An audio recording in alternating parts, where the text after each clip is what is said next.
বিশ্বধারং গগন সদৃশং মেঘ বর্ণং শুভাগমং লক্ষ্মী কান্ত কমল নয়ন যোগী ধ্যান গম্যং বন্দে বিষ্ণু ভয় ভয় হৰং সৰ্বলোকৈকম। আজি কৃষ্ণ মন্দিৰত বাৰ্ষিক অনুষ্ঠান। এই বাৰ্ষিক অনুষ্ঠানত মহাভাগৱতৰ স্থলীত সমবেত হোৱা সাধুগুৰু বৈষ্ণৱ ভকত ভকতনী সভাৰ পাৱদূলি আমাৰ অদুমৰ মাথাত।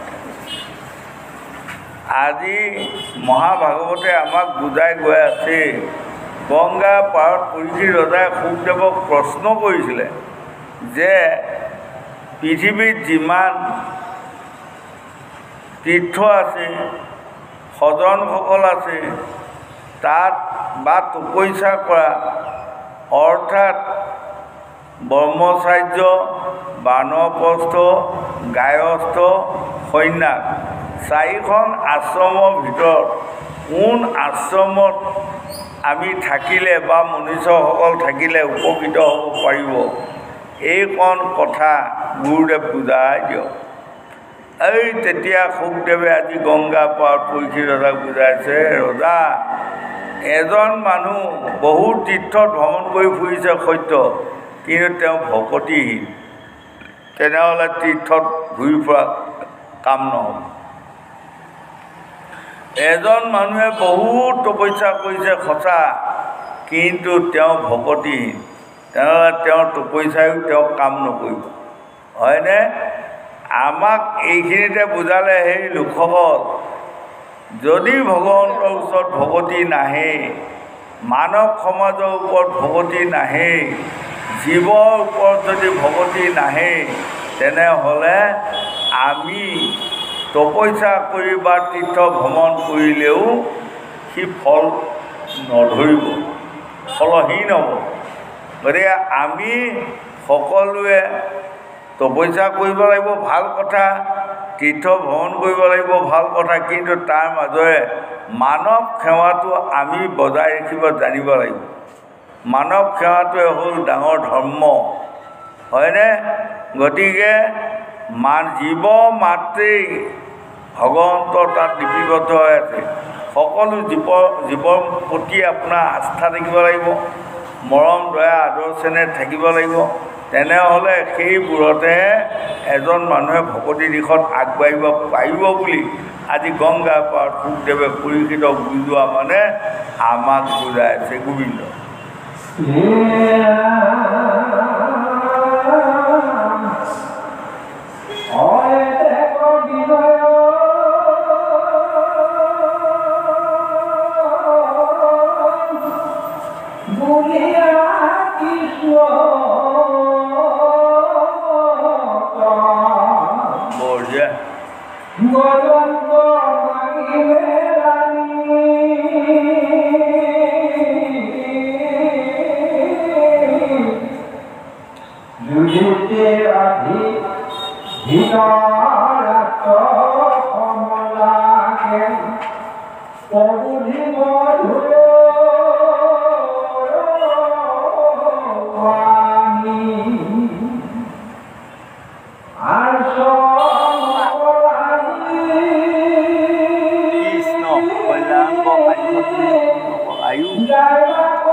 কুৰুক্ষেত্ৰস্থলীত মহাভগৱতীৰ যি মেলা তাত আজি সকলোৱে গৈছিল আৰু সকলোৱে যেনে আমাক দেখুৱাইছে ধৃতৰাষ্ট্ৰৰ পৰা কুৰু সৈন্য সকলো বা পাঁচ পাণ্ডৱ সকলো বা বেলেগ ৰাইজৰ ৰজা প্ৰজা সকলোবোৰ সেই ভগৱতীৰ মেলাত উপস্থিত আছিল আৰু সকলোৱে প্ৰভু ভগৱন্তক বিশ্বাস কৰিছিলে আৰু সকলোৱে প্ৰভু ভগৱন্তক সেৱা প্ৰাৰ্থনা কৰিছিলে কৃষ্ণ। কিন্তু যাৰ হৃদয়ত কৃষ্ণৰ প্ৰতি বিশ্বাস নাই সেইসকলকতো আপুনি ক'লেও নহ'ব সেৱা কৰক বুলি, হয়নে? নিজৰ যিসকলৰ বিশ্বাস আছে সেইসকলে কিন্তু আজি কৃষ্ণৰ ওচৰত সেৱা প্ৰাৰ্থনা জনাইছে। এতিয়া আমাৰো মন কৰক, বলৰে কোনোবা এজন মানুহ কোনোবা এটা তীৰ্থত লৈ গ'লেও কামত নাহিব। তেওঁৰ নিজা যদি ইচ্ছামত প্ৰকাশ নাই, ইচ্ছামতে যদি ভকতি নাই, হয়নে? জোৰ কৰি আমাৰ আইসকল বোৱাইসকলে আমি সৰু সৰুতে শুনিছোঁ নহয়, কয় এজন মানুহে ভাত নাখাওঁ কৰি থাকে, তাক বলৰে খুৱাব, হয়নে?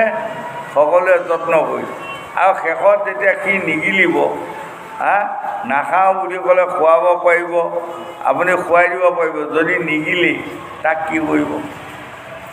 সেই তদুপ আমাক কৈছে সেই লোকসকল ভকতিৰ দিশটো হ'ল নিজৰ কথা, নিজৰ আত্মাৰ সৈতে আহিব লাগিব যে মই ভগৱন্তৰ ওচৰত ভকতি কৰাটো পৰম কৰ্তব্য। কাৰণ ভগৱন্তৰ কৃপাতে এইখন পৃথিৱীত মই জন্ম পাইছোঁ আৰু মোৰ দেহতে প্ৰভু ভগৱন্ত বিৰাজমান হৈ আছে কাৰণে আজি চৈতন্য হৈ ফুৰিব পাৰিছোঁ আৰু তেওঁ এৰা দিলেই মই জড় হৈ যাম। এই কথাখন যিসকলে বুজি পাই ভকতি কৰে সেয়াই হ'ল ভক্তি। ভক্তি তত্ত্ব, ভক্তি ধৰ্ম, ভক্তি জানা সাৰ, ভক্তি বিনে নৰ লোকৰ নাহিকে নিষ্ঠা। সেই লোকসকল ভকতিহীন হ'লে আমি মনুষ্য জন্ম সাৰ্থক কৰিব নোৱাৰিম। এইখন কথাকে ভাগৱতে আমাক বুজাই আছে গোবিন্দ।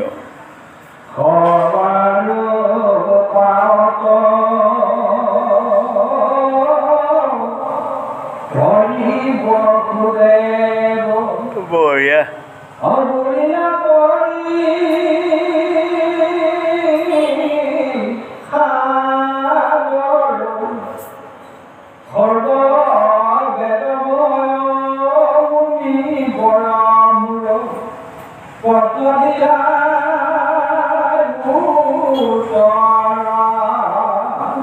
বঢ়িয়া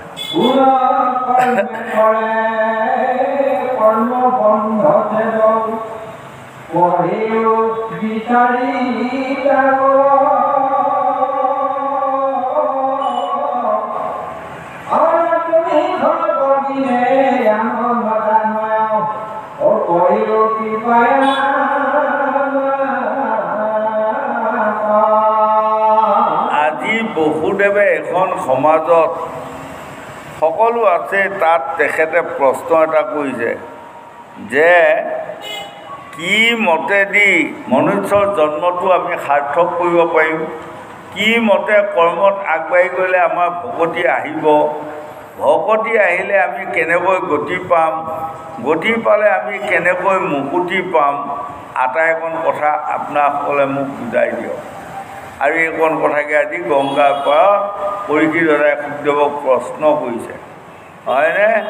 সেই লোকসকল আমি মনুষ্যসকলেও আমাৰ হৃদয়ত প্ৰত্যেকৰে যাৰ যি আত্মা আছেই, কুকুৰ চিগাল গাহৰিও সকলোৰে আত্মা আছে। মহাপুৰুষ শংকৰদেৱে কীৰ্তনত লিখিছে, কুকুৰৰ চিগাল গধবোৰ আত্মা ৰাম, জানিয়া সবাকো কৰিবা প্ৰণাম।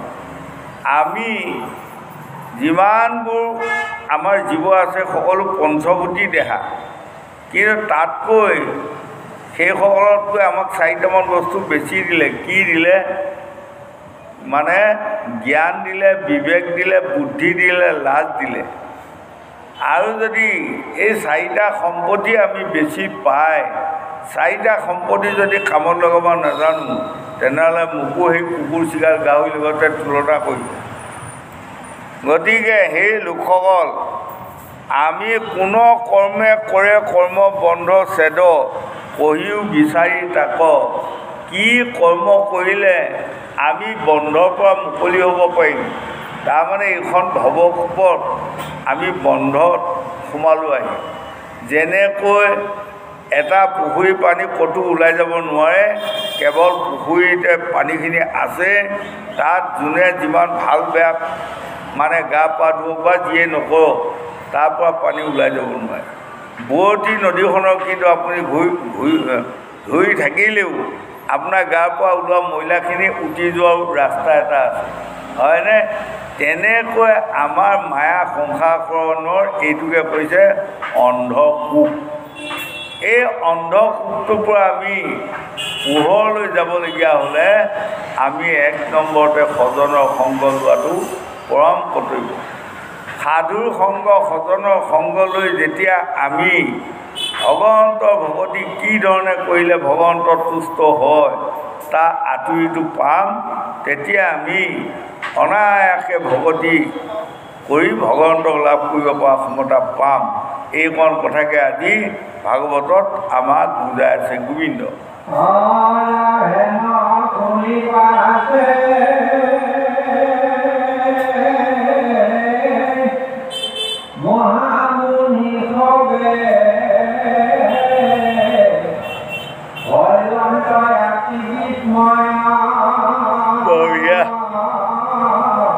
মজা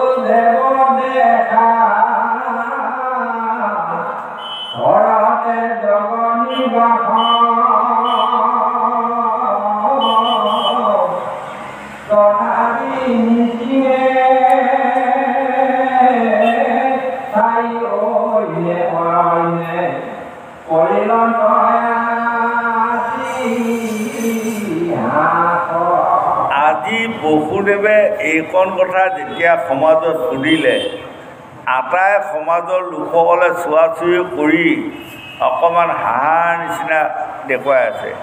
সকলোৱে অন্তৰতে আলোচনা কৰিছে, যাৰ পুত্ৰ ভগৱান কৃষ্ণ হৈ জন্ম ল'লে, যাৰ গৃহত ভগৱন্তৰ জন্ম ল'লে বা যি বংশত ভগৱন্তৰ জন্ম ল'লে, সেইজন লোকে আজি যিকণ কথা সুধিছে, তাৰমানে প্ৰভুগ্ৰন্থক তেওঁলোকে চিনি পোৱা নাই, হয়নে?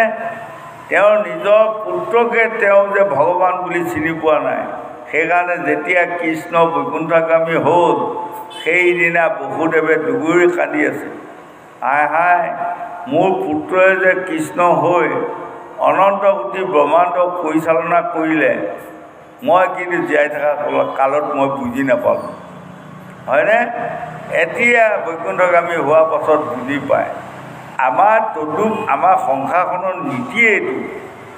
সকলো মানুহ জীয়াই থকা দিনলৈ কিন্তু মানুহে মানুহজনক চিনিবা যত্ন নকৰে, হয়নে? আৰু যেতিয়া মৃত্যু হৈ যাব তেতিয়া সকলোৱে তাৰমানে তেওঁৰ গুণ বিচাৰি শলাগ লয়। কিন্তু জীয়াই থকা দিনকেইটাত মানুহজনক শলাগ লোৱা মানুহ কোনোও নাই। এইটো হ'ল আমাৰ পৰম্পৰা চলি আছে। গতিকে আজি বাকীসকলে কৈছে চোৱাচোন, বসুদেৱ তেওঁ নিজৰ পুত্ৰ হৈ প্ৰভু ভগৱন্ত জন্ম ল'লে। যেতিয়া বসুদেৱ দৈৱকীয়ে কান্দি আছিল কৃষ্ণক সাবত মাৰি লৈ, আৰু খণ্ডন শুনি তৎক্ষণাৎ ভগৱন্তই চতুৰ্ভুজ ৰূপ এটা দেখুৱাই দিলে। আৰু দি এই বসুদেৱ দৈৱকীক কৈছিলে নকান্দিবা পিতা মাতা বুলি কৃষ্ণে কৈলা। কোলে লৈয়া বসুদেৱে নন্দঘৰে থৈলা। এই তেতিয়া চতুৰ্ভুজ ৰূপ লৈ বসুদেৱক কৈছিলে মোক লৈ বলা, তুমি নন্দঘৰত মোক থবা, আৰু তাত এইমাত্ৰ এজনী কেঁচুৱা জন্ম হৈছে, তাইৰ নাম যুগমায়া, মোক থৈ তুমি লৈ আহিবা। এই ইমানখিনি কৰাৰ পাছতো তেওঁ আজি আনৰ ওচৰত বিচাৰিছে কি কৰ্ম কৰিলে আমি ভগৱতীত আগবাঢ়িব পাৰিম, কাক ভগৱতী কৰিলে আমি আত্মাক গতি দিব পাৰিম, হয়নে? পৰম প্ৰভু ভগৱন্তক ভগৱতী কৰিলে যে গতি পায়, এই কথাটো তেওঁ আজিও আঁতৰি পোৱা নাই। এই বুলি সকলোৱে চোৱা চুই আলোচনা কৰি আছে। গোবিন্দ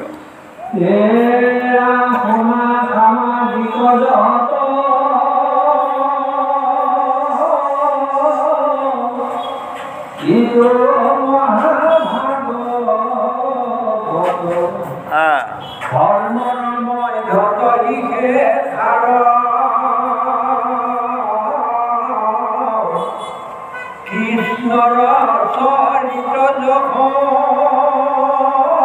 হৈমকে কৰ্ণ ভৰি দিয়ে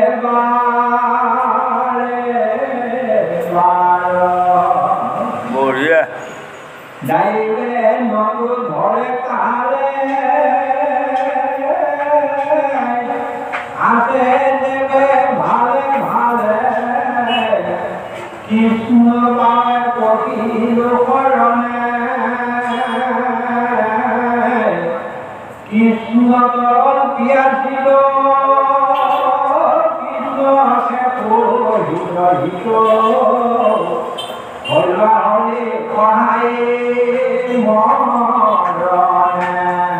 এতিয়া এইখিনি হ'ল আধ্যাৰ শেষত উপদেশমূলক বাণী।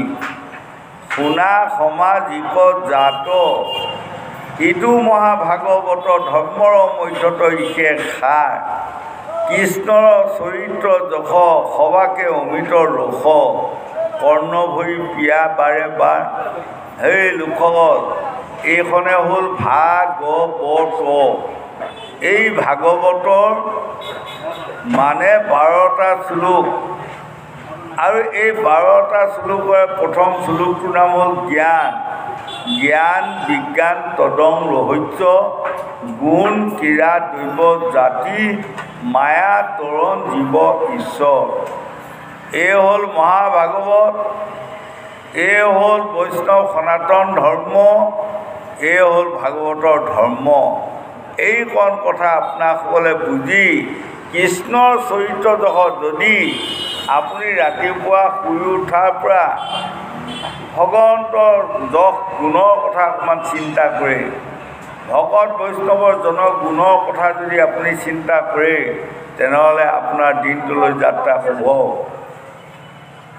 সেইকাৰণে আমাক বুজাইছে এই লোকসকল, আমাৰ দেহৰ ইন্দ্ৰিয় বৰ্গ ৰিপু ধাতুক লৈ যিটো আমাৰ দেহ, এই দেহটো অপবিত্ৰৰ পৰা পবিত্ৰ কৰিব পৰা ক্ষমতা যদি আছে প্ৰভু ভগৱন্তৰ নামৰ, মোৰ দেহটো অপবিত্ৰৰ পৰা যদি পবিত্ৰ কৰিব পৰা ক্ষমতা আছে, তেনেহ'লে তাকে কয় বৈষ্ণৱ সনাতন ধৰ্ম বা ভাগৱতৰ মহাধৰ্ম। ইয়াত জাতি ধৰ্ম বৰ্ণ নিৰ্বিশেষে সকলোৱে এই কথা শুনি নিজৰ আত্মাক গতি দিব পৰা সুবিধা আছেই। সেইকাৰণে মহাপুৰুষ শংকৰদেৱে ভাগৱতৰ তাৎপৰ্যত লিখিছে, যিটো মহামেলছ জাতি সিও শুদ্ধ হুৱে আতি মুখে মাত্ৰ হৰি নাম লয়। এই লোকসকল জাতি ধৰ্ম বৰ্ণ নিৰ্বিশেষে মই আমুক জাতি, মই আমুক সম্প্ৰদায়, এই কথা পাহৰি পেলাওঁ। আমি সকলোৱে মানুহ, আমি সকলোৰে প্ৰতি সকলোৱে মৰম দয়া আদৰ চেনেহ মানে যদি আমি মিলাই ৰাখিব পৰা যায়, এয়াই হ'ল বৈষ্ণৱ সনাতন ধৰ্মৰ মূল তত্ত্ব। আৰু প্ৰভু ভগৱন্তে 24টা তত্ত্ব লৈছিল। এই 24টা তত্ত্ব আমাৰ মানৱ দেহাত দেখুৱাই আছে। এই 24টা তত্ত্বও আমিয়ে লৈ আছোঁ, আমি লৈ থাকিম।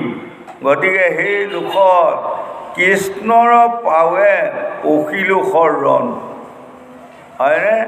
কৃষ্ণৰ চৰণত আমি শৰণ ল'লেহে মানৱ জনম সাফল কৰিব পাৰিম বুলি ভাগৱতে আমাক বুজাই দিলে। গোবিন্দ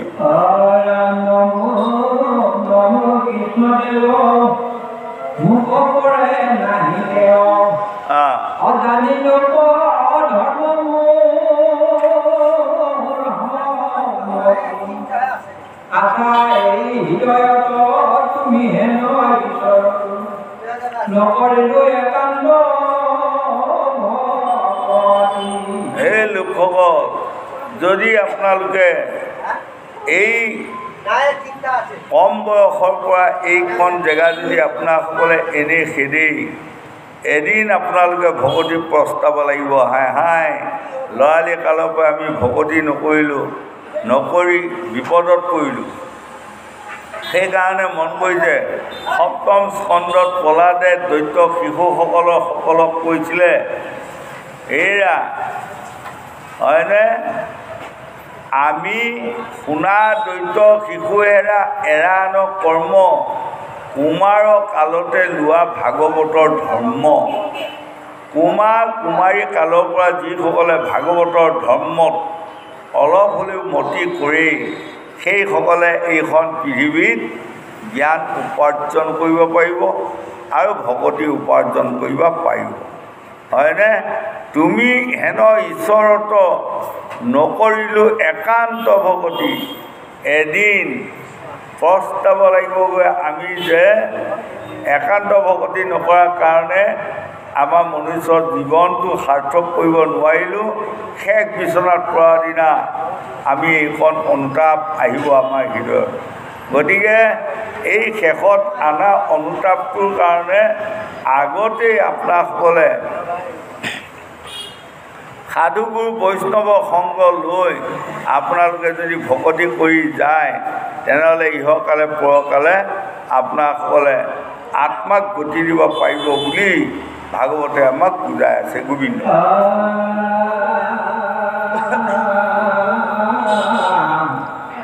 তুমি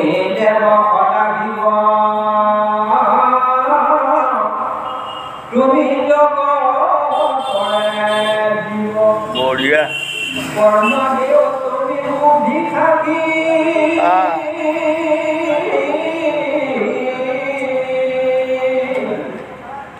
তুমি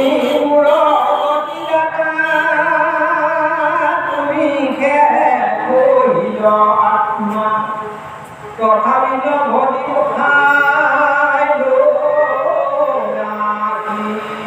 এতিয়া এই ভাগিত কি ধুনীয়াকৈ আমাক বুজালে চাওক বাৰু। নমো হেন কৃষ্ণদেৱ মুত পৰে নাহি কেৱ, জানিলোঁ অধম মূৰ্খমতি। মই যে ইমান দিন ভকতি নকৰিলোঁ, গোটেই জীৱনটো গোৱালোঁ, তাৰমানে গোৱালোঁ মানে শেষৰ লাইন ল'লোঁ। তেতিয়া মোৰ উপলব্ধি আহি ভগৱন্তৰ ওচৰত মই তেতিয়া ইনাই বিনাই চকু পানী টুকিছোঁ। আশা এই হৃদয়ত তুমি হেনো ঈশ্বৰত নকৰিলোঁ একান্ত ভকতি। হে প্ৰভু, আপুনি মোৰ নিজৰ দেহতেই আছে, কিন্তু মই আপোনাক দেহত চিনি নাপায় এই সংসাৰখনত আপোনাক বিচাৰি মই হাবাটোৱে খালোঁ আৰু মই সৰুকালৰ পৰা ভকতি কৰিব পাহৰিলোঁ। আজি সদৌ শেষ বিচনাত পৰা সময়ত কাল ফুৰা সফুৰা বেংকামোৱা 3টা জমদূতে পাক জৰিয়ে বান্ধি যেতিয়া লোহাৰ ডাঙেৰে টাঙন দিছে, সেইদিনা মই বুকত বুকিয়াই কান্দি আছোঁ। সেই লোকসকল, সেইদিনা যদি আপুনি কান্দি কান্দি এচৰীয়া চকু পানী উলিয়ায়, সেই চৰীয়া চকু পানীৰ দাম নাই। গতিকে পাৰ্যমানে আজিৰ পৰা আপোনালোকে কান্দিবা শিকক। যুৱক যুৱতীসকল উঠি অহা পৰজন্ম লোকসকল প্ৰজন্মসকলক মই আগবঢ়াই দিছোঁ, আমি সৰুকালৰ পৰা ভকতি কৰাটো শিকিব লাগিব। চাওক, আজি প্ৰহ্লাদে দৈত্য শিশুসকলক কৈছে, মই দৈত্যৰ সন্তান আৰু তোমালোকো দৈত্যৰে সন্তান। যদি আমি সকলোৱে দৈত্যৰ সন্তান বুলি যদি আমি কেৱল দৈত্যৰ আচাৰ বিচাৰবোৰতে যদি আমি আবদ্ধ হৈ থকা যায়, ইহকালে পৰকালে আমি আত্মাক গতি দিব নোৱাৰোঁ। আৰু দেৱতাসকলে কৃষ্ণক ভকতি কৰিব পাৰে, দৈত্যসকলে কৃষ্ণক ভকতি কৰিব নোৱাৰে, এনে কথা এটা ভাগৱতত ক'তো নাই, হয়নে? গতিকে সেইয়া দৈত্যৰ লোকসকল, মূৰৰ বাক্য থিৰ কৰি লোৱা সবে ভাই, কৃষ্ণৰ পদে ভজা ভাই কাৰো নাহি দায়। গতিকে আমি পৰম প্ৰভু ভগৱন্তৰ চৰণত আমি ভজিবা শিকিব লাগিব। যদি আমি পৰম প্ৰভু ভগৱন্তৰ চৰণত ভজিব পৰা হয়, তেনেহ'লে অভ্যাস কৰা হয়, তেনেহ'লে এই শেষ বিচনাৰ দিনা এইটো অনুতাপ আমাৰ নাহিব। এইখন কথাকে ভাগৱতে আমাক বুজাই আছে। গোবিন্দ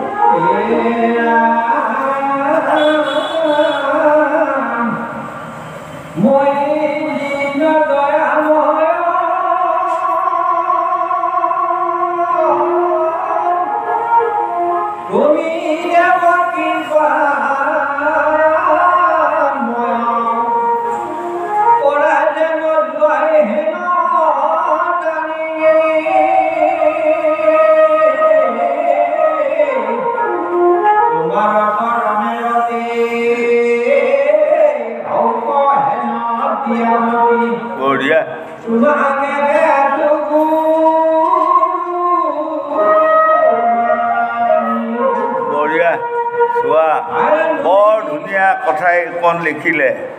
মই দীন দয়াময়, তুমি দেৱ কৃপাময়, কৰা যেন যোৱাই হেন জানি। এই প্ৰভু, আপোনাৰ নাম বহুত, আপোনাকে জগন্নাথ বুলি কয়, আপোনাকে কৃষ্ণদেৱ বুলি কয়, আপোনাকে ৰাম বুলি কয়, হয়নে? মই কিন্তু দীনৰ দয়াময়। মোৰ হৃদয়তে যে আপুনি বহি এই লীলা খেলাটো কৰি আছে, মই নৰাধমে আজিও বুজি পোৱা নাই। আৰু আপুনি যে কৃপাময়, আপুনি কৃপাৰ সাগৰ। আপোনাৰ আন এটা নাম দয়াৰ সাগৰ, আন এটা নাম কৰুণা সাগৰ। এই কৃপা সাগৰটোৱে যে আপুনি সকলোকে কৃপা কৰে, মই মূঢ়মতীয়ে আজিলৈ বুজিব নোৱাৰিলোঁ, আৰু মই বুজিবৰ যত্নও কৰিব নোৱাৰিলোঁ, হয়নে? গতিকে আপুনি মোৰ দেহতে থাকি মোক কৈ আছে মই কৃপা কৰিমেই, কৃপা কৰিমেই, কিন্তু মই আকৌ মোক কৃপা কৰক বুলি ক'ব পৰা সাহসটো নহ'ল। তাৰ কাৰণে আজি অন্তিম কালত মই বৰ দুখ বা যন্ত্ৰণাত ভুগিবলগীয়া হ'ল। আজি এইকণ কথা কৈছোঁ, তোমাৰ চৰণে ৰতি হৌক হেন দিয়া মতি, তোমাতেকে আছোঁ গুৰু মানি। কৃষ্ণ, বঢ়িয়া। পুত্ৰ পুত্ৰী স্বামীস ক্ষীৰখেন্দু অক্ষয় সৌভাগ্যৱতী হওক, আয়ুষত কিন শূন্য হওক, মনোবাঞ্ছা পূৰ্ণ। কৃষ্ণ, হয়নে? গতিকে আজি এই তাৰমানে আমি শেষ কালত সকলোৱে যে এদিন প্ৰস্তাব লাগিব বুলি কৈ আছোঁ, এইটো যিদিনা আমি শেষ বিচনাত পৰিম, সেইদিনা প্ৰভু ভগৱন্তক মানে তেতিয়া আমি আগৰ পৰা যদি ভকতি নকৰিলোঁ, ভগৱন্তৰ নাম নল'লোঁ, তেনেহ'লে সেইদিনা আমি প্ৰস্তাই আমি কান্দিব লাগিব বা টুকুৰত চকু উলিয়াব লাগিব।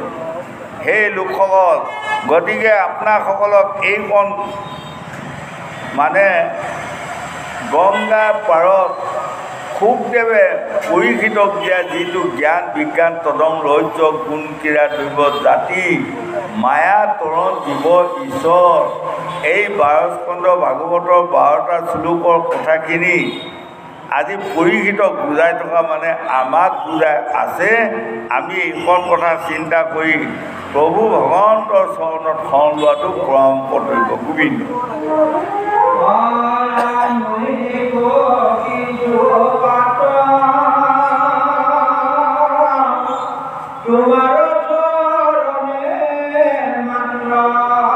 বঢ়িয়া বঢ়িয়া।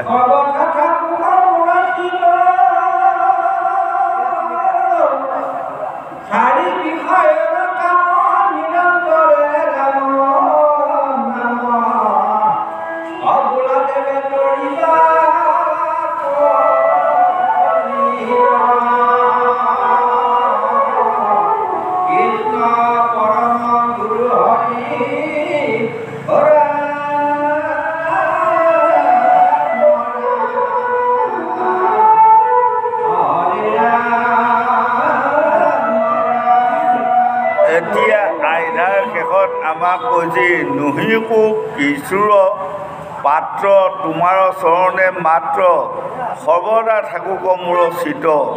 সেই লোকসকল সদৌ শেষত আমাক বুজাইছে, সেই প্ৰভু আপুনিয়ে দয়াময়, আপুনিয়ে কৃপাময়, আপোনাৰ চৰণৰ যাতে সদায় মতি ৰখ, হয়নে? 4 বিষয়ৰ কাম নিৰন্তৰে ৰাম ৰাম বোলা দেৱে তৰিবা কলিত। কলিত আমি তৰণৰ উপায় সত্য তেতা দাপৰ কলি গংগা পাৰত শুকদেৱে পৰীক্ষিত কয় 4টা যুগে গাঁৱৰ মলি, হয়নে? বিশ্বত দেখুৱালে 4টা যুগ আছেই। আৰু তাৰ পাছত আমাক দেহ মাৰ্গত দেখুৱাইছে সেই লোকসকল আমাৰ দেহটোতো 4টা যুগ আছে। সৰু জন্মৰ পৰা 7 বছৰ বয়সলৈ এইটো সত্য যুগ গ'ল, 7 বছৰ বয়সৰ পৰা 12 বছৰ বয়সলৈ এইটো তেতা যুগ গ'ল, আৰু 12 বছৰ বয়সৰ পৰা 60 বছৰ বয়সলৈ এইটো হ'ল দ্বাপৰ যুগ, আৰু 60 বছৰ পাৰ হোৱাৰ পৰা এইটো আপোনাসকলে জানি লওক কলি যুগ, হয়নে? সেইকাৰণে আমাক কৈছে সত্য যুগে কৰে ধ্যানত তেতাত জয় গৈ পাৰ, দ্বাপৰে ভক্তি পূজা কলিত নামে সাৰ, 4 বেদ 14 শাস্ত্ৰ 18 পুৰাণে কলি যুগে নামে সাৰ কহে মুনি গণে। গতিকে দেহ মাৰ্গত আমাৰ দেহটোতে 4টা যুগ ভাগ কৰি দেখুৱালে। এতিয়া আমি পৰম প্ৰভু ভগৱন্তৰ ওচৰত শৰণাপন্ন হ'ব পাৰিলে এই দেহটো মানে দেহটোৰ মাজত যিটো সম্পত্তি আমাৰ আছে তাকে কয় আত্মা, আত্মাক আমি চিৰ শান্তি দিব পাৰিম। সেই লোকসকল জীৱ আত্মা পৰম আত্মা দুয়ো ককাই ভাই একেলগে থাকে, দুয়ো চিনা চিনি নাই। আমাৰ যিদিনাই পৰমাত্মাটো আমাৰ দেহৰ পৰা ওলাই যাব সেইদিনাই মোক লৈ যায় শ্মশানত খৰিকাত কৰিব লাগিব বা ফুৰি পেলাব লাগিব, ৰেহাই নাই। আপোনালোকে তাৰ পৰা ৰাখিব নোৱাৰে, হয়নে?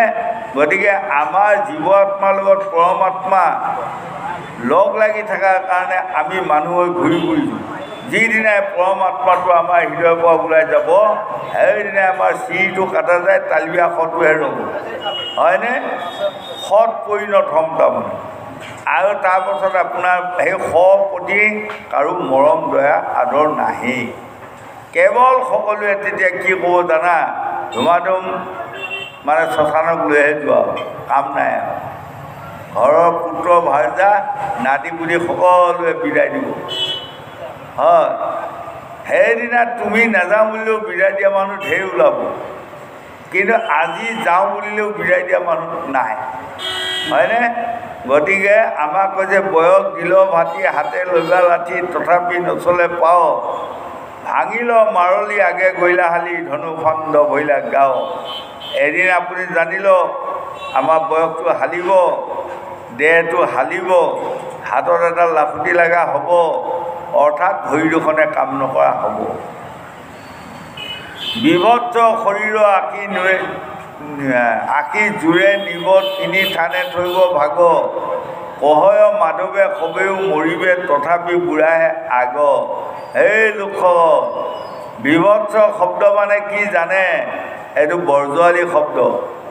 আৰু অসমীয়াত যদি তাকে আমি ক'বলগীয়া হয়, তাৰমানে দেখিলেই ঘিণ লগা। মই এদিন দেখিলেই ঘিণ লগা হ'ম। সকলো মানুহে মোক মৰম দয়া কৰি আছে, ভাৰ্জা পুত্ৰ নাতিপুতিসকলেও মোক এতিয়া মৰম দয়া কৰি আছে, সত্য। কিন্তু এদিন এইসকলে দেখিলেও ঘিণ লগা হ'ম, মোৰ ওচৰলৈ নোযোৱা হ'ব। তাৰমানে মই এইটো জৰা ৰোগত পৰি যেতিয়া মোৰ মানে বিভৎস বেয়া কুৎসিত ৰূপ এটা আহিব, সেই ৰূপটো চাবা কোনেও ইচ্ছা নকৰিব, হয়নে? গতিকে এইকণ কথা আপোনাসকলে সুমৰি হৰি চৰণৰ শৰণ ল'লোঁ এই হৰি নাৰায়ণ, মানৱী জনম সাফল কৰিলোঁ এই হৰি নাৰায়ণ, গোপাল গোবিন্দ যদুনন্দন কৃষ্ণৰ চৰণে লৈলোঁ শৰণ। আমি সকলোৱে যদি কৃষ্ণৰ ওচৰত শৰণ লোৱা হয়, উঠি অহা যুৱক যুৱতী প্ৰজন্মসকল আপোনালোকে গুণী হওক, জ্ঞানী হওক, শিক্ষিত হওক, পণ্ডিত হওক হৈ যাতে আপোনালোকে ঘৰখনত পিতৃ মাতৃকে আদি কৰি সকলোৱে গণ্যমান্য ৰাখি চলিবা যত্ন কৰক। নিজৰ স্বামীক সুপথে চলাবা আপোনালোকে বোৱাৰীসকলে যত্ন কৰক, হয়নে? আৰু বোৱাৰীসকলে শাহু শহুৰক মানি চলাত যত্ন কৰক। এয়াই হ'ল জ্ঞান, হয়। সকলোৱে যদি এই একেমতে আমি চলা হয়, তেনেহ'লে এদিন আমাৰ আত্মাক আমি সকলোৱে গতি দিব পাৰিম বুলি 4 বেদ 14 শাস্ত্ৰ 18 পুৰাণে আমাক সংবিধান দি আছে। গুৰুজনাই